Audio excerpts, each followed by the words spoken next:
I like to keep things very simple in the kitchen, but sometimes I get this strong urge.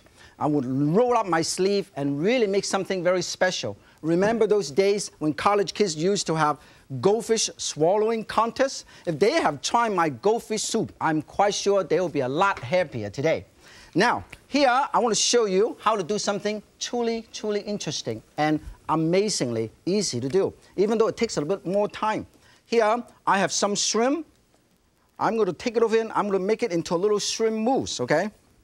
And first, I want to show you how easy it is to, I cut it up one by one if you have the time. If you don't have time, once again, I line this all up like this, line them all up, and I just slice it in half, like that.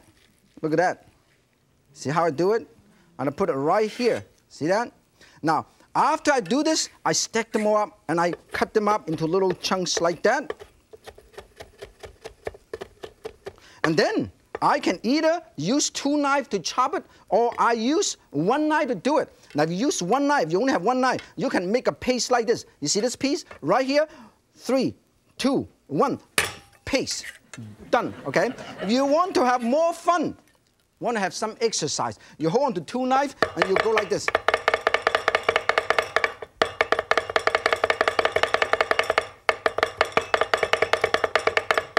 Great exercise.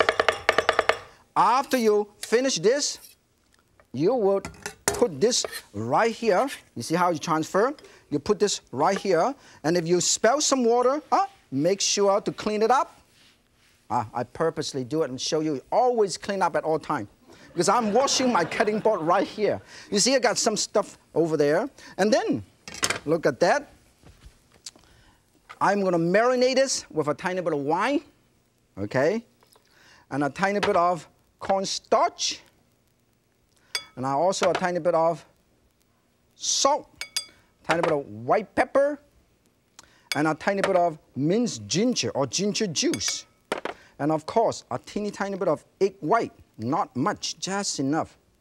And then I mix them all up and let it sit for a little while, okay? I would like to let it sit for about half an hour or so, up to 2 hours, to let the flavor permeate so it's nice and wonderful. Let it sit, set this aside for a little while, and set this aside. And then I want to show you how to make this goldfish. Very easy to do. Here, I have some shrimp paste, which is already done and marinated for about 2 hours. And then I have some water over here, which I spill half of it to clean up my cutting board. And then I'm going to show you how to shape it, okay? Very interesting. You wet your hand first, okay? You put approximately 1 heaping teaspoon of these shrimp mousse, already marinated. Put it right here. You can put a tiny, tiny bit more to put it right here. Look at that. Easy to do. And then you wet this little spoon a little bit, and then you can go like that. Shape it into a little goldfish. Can you see that? I want to show everybody can see this, okay? Otherwise, we'll miss it. Nice and smooth, okay? Look at that. It's very easy, very smooth. And then after that, you put this, the tail of the shrimp, which you can use. Put it right here. Look at that. And then you can put 2 green peas. Put it right here. Look at that. And then you use a little ham, a piece of ham, cut in this little jigsaw. Rich. And then you put it right in the middle. You know what you have? You have a goldfish. Look at that. Isn't it very easy to do? Everybody can do it. Now, when this is all nice and ready, we are going to put this on the side. To make it easy, I want to show you another one because it's so easy to do. Put 1 big piece of shrimp mousse, okay?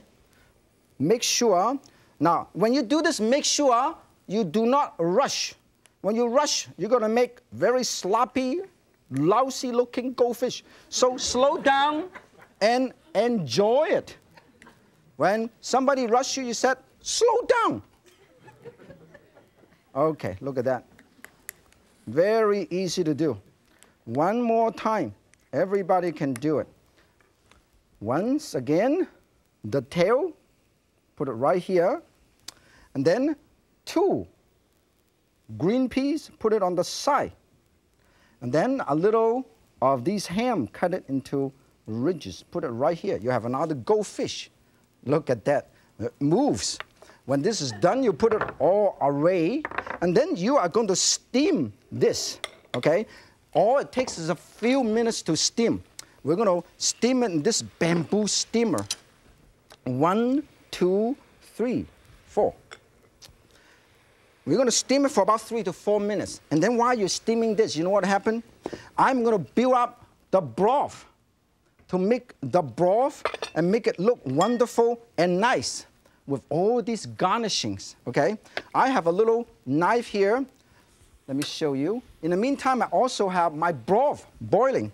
And I cut a little piece of soft tofu. Very carefully, lay them all down, lay another piece, and you can cut another piece, put it right over here. And then also cut up a couple pieces of snow pea. Show you how to do it, okay? 1, 2, like that. Another 1, 2, like that. This is already water blanch, parboil until they're nice and bright green, okay? And then you lay them around, 1 piece here, 1 piece here, and 1 piece here. Now we're gonna get the broth. This is hard broth, very light broth. Asian broth are normally very, very light, very clear. We'll put this right over here, not much, okay? And then the next thing I want to show you is we're going to get the fish out. The fish, oh, this is beautiful fish. We have a goldfish right here. And all we have to do is use the chopstick and move the fish and put it right over here. The whole thing is a goldfish. And then you garnish it with this.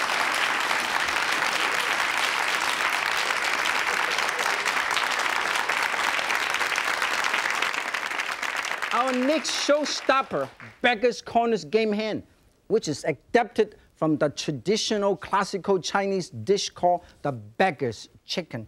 This is a dish that you can always order in a northern-style Chinese restaurant when you go to visit all the wonderful restaurants in Hong Kong. First, you got to make the dough and get the dough ready. In China or in Hong Kong, they use the mud or they use the clay, okay? Here, I have 8 cups of flour.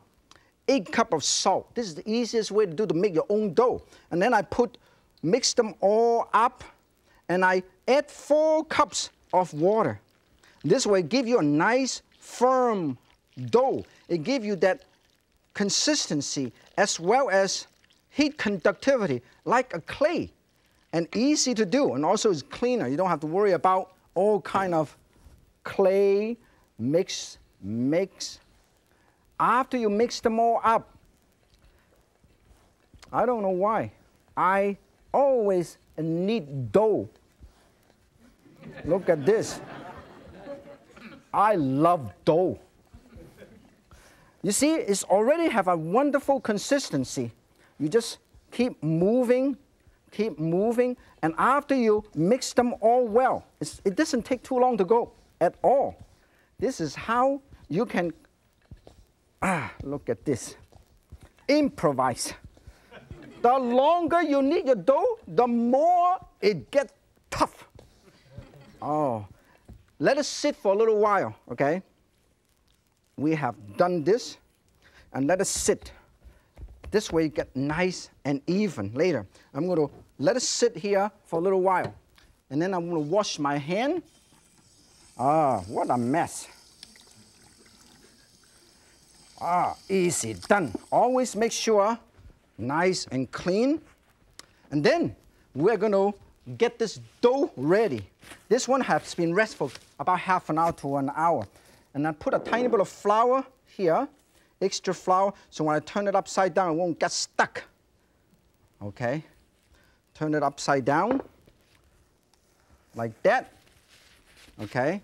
And then, now you know, in Hong Kong, you know what kind of dough they use? You can actually, this is a piece of dough that I just actually ordered from Hong Kong.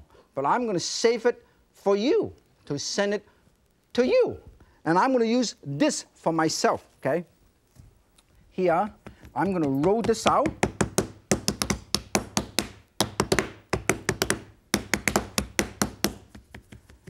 Make some noise. And roll it out with a nice dough. Okay. Make sure you have enough flour so you won't get stuck. Okay? Otherwise, you're going to have a stuck dough. Make sure it is big enough for our Cornish game hen. Now, as I said, traditionally, they do it with chicken. It's very easy to do. Just make sure there's enough dough to cover the entire Cornish game hen. Make it nice and perfect. You can measure this, measure this, measure this. Oh, move, move, move. Stretch your dough, okay? In this kind of economy, it's great to learn how to stretch this dough. Now, this is done. The next thing, let it sit right here. The next thing you're going to do is get your chicken ready, get your Cornish game hen ready. Here, look at that. I have a little Cornish game hen. I'm going to marinate this. This is marinade. I have some soy sauce, wine, garlic, and ginger. Marinated inside and outside, okay? Because you're going to cover the whole chicken. Done the whole thing in there. Then, once again, massage. Make sure you do it properly. Massage. Now, the next thing you should do is put all the wonderful ingredients right here. I have some pickled vegetable. Mix it all together. Pickled vegetable. Some celery, I use Chinese celery. Very flavorful. Chopped celery. Put some rose nut or chestnut. Some green onion. And you already have a lot of good ginger and garlic, okay? And then you mix them all up, okay? In fact, you can put anything in you want. You can put black mushroom, you can put dong choy, you can put all kind of things. Or you can put Sichuan pickle, chop it up, mix it. This way, you can make your own, create your own recipe. I want to show you how easy it is to just stuff it inside here. Put it inside, put it inside. Make sure you have enough stuff, okay? Enough stuff inside here, then you can have a wonderful Beggar's Cornish game hen. Now, when this is done, I have a nice lotus leaf. This is already, look at that. This is how it looks. Beautiful piece of lotus leaf. It's already soaked, and we'll put it right here because we're going to close it. One is not enough. We're going to do another one. Look at that. Do it another one, like this. And then, now I want to show you. When you buy the dry lotus leaf, they come in a package like this. And this normally it costs about $1.75 to $2. It has about 15 small packages of leaves. And then you can keep it indefinitely in a cool, dry place. When this is done, we remove this whole thing. Look at that. Put it right here. And then I am going to cover this whole thing with lotus leaf. Look at that. Cover the whole thing. If you're not quite sure, you know what? Do another one. Some restaurant even finally cover it with a little piece of aluminum foil, okay? You cover it again on this side so to make sure they won't open.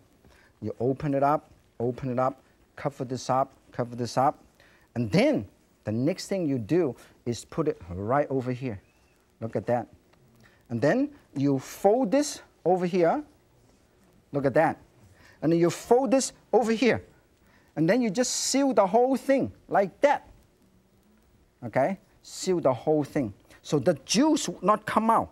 Seal it, seal it, seal it. Now, of course, you can make it very fancy, big amount, but this is the easiest way to do.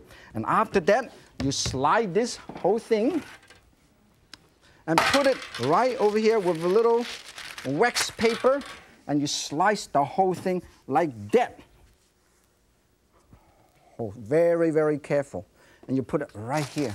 And then you can bake this for about 2 hours to 2.5 hours. Now I'm going to race to the oven.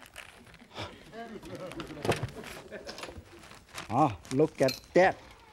Put it right over here. And of course, as usual, we always cook enough for our guests. That means, wow, it is getting a little bit tough to try to, and put it right over here and slice the whole thing out because this is beautiful. Slice the whole thing out like that. Look at this. And then, now in the tradition of Chinese restaurant, they use a big hammer. For big chicken, they use a big hammer. You gotta break this up. But for small chicken, we use small hammer. And then we're gonna serve these in this beautiful platter when it's done. Okay, let me show you.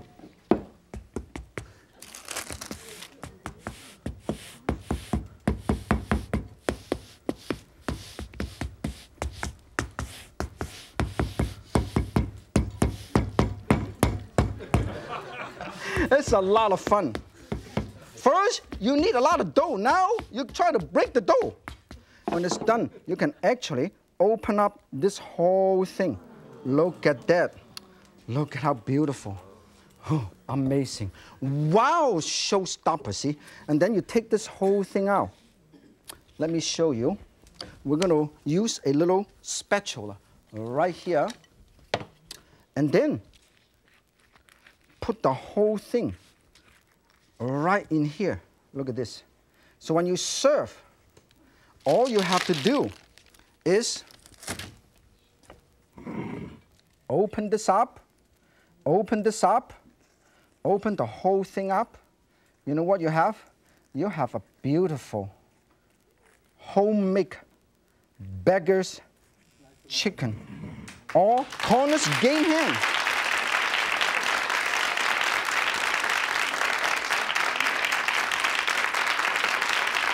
Now, let me show you some show-stopping creation made by two of the hottest and the most talented chefs in Asia. Chef Alfred Mossa of the Conrad Hotel in Hong Kong and Chef Chiyung of the Pan Pacific Hotel in Singapore. Each time I return to Hong Kong, I discover talented new chefs making East-West dishes. Looking at this beautiful appetizer platter featuring 1,000-year-old eggs with salmon roe, seafood mousse tucked inside roast seaweed. Another appetizer features lamb sauté with rosemary and marinated caramel served with white garlic chive. This mixed green salad with sliced lotus root is served with ginger-flavored prawns, Yunnan ham, and white fungus. And Chef Mossa makes fabulous-looking entrees too. This is grilled salmon with fried ginger sesame leaves, served with an oniony citrus sauce. Look at this creation by Chef Yang. Lamb chops with black pepper and his own special sauce.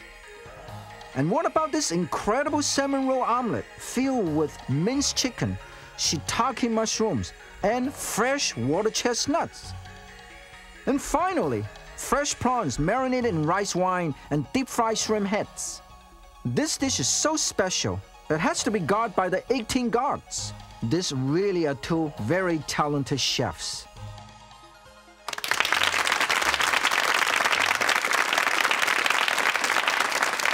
It's unbelievable. If those dishes are the showstopper, I wonder what they can do for an encore. Now, there is a dessert that can put the new spin on your fruit cake, and I call it Chinese New Year pinwheels. It's very easy to do. Now, before I do anything, one of the most important ingredients is ginger, okay? Here, everybody knows this is the regular ginger you buy in the market, okay? Very nice. You use it for flavoring, for seasoning. It's a little bit fibrous because it's the mature ginger. And look at this. This is young ginger. You can tell the difference between the color and also there's a little shoot here. This is a young ginger. This is what used to make all kind of other gingers. Pickled ginger. This is the sweet pickle. This is the salted pickled ginger. This is the ginger flake, dry ginger flake slices. This is ginger powder, and this is puree, young ginger. You have never seen this before. And this, of course, is the wonderful candy ginger. And this is new in the market.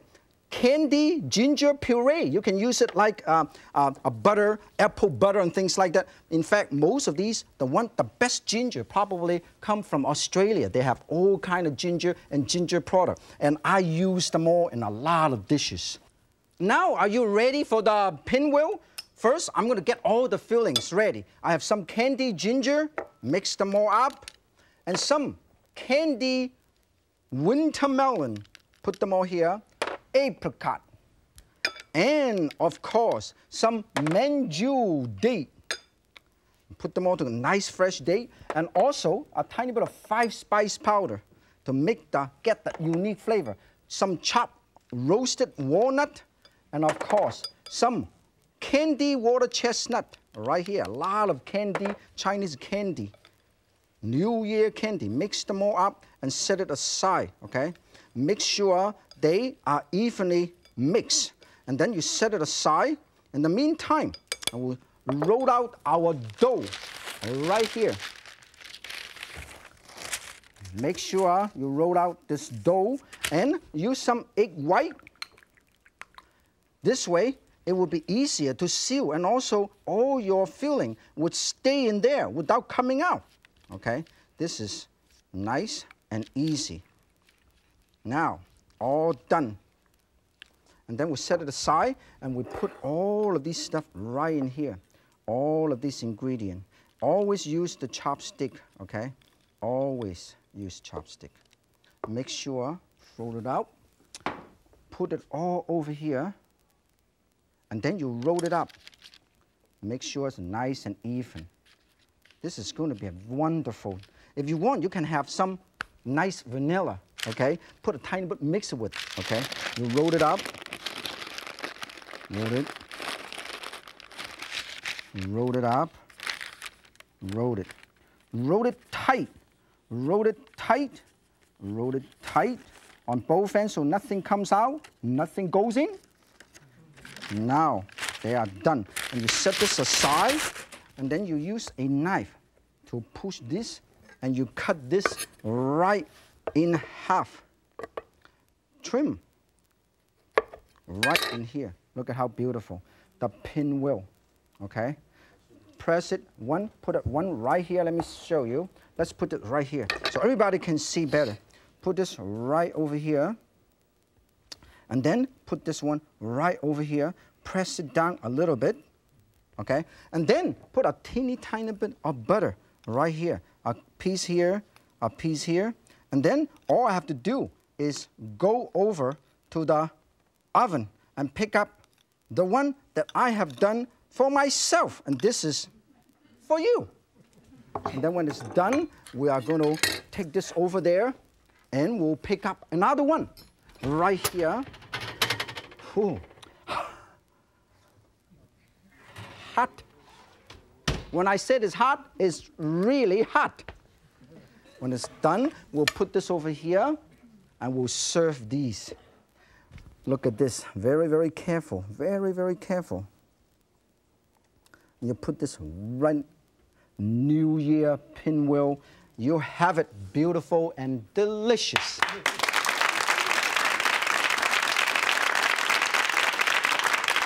Speaking of showstoppers, it's time for our show to come to a stop. I hope I have inspired you to try a few of your own show-stopping recipe at home. Till next time, be the star of your own show. And remember, if Yan can cook, so can you. 再见。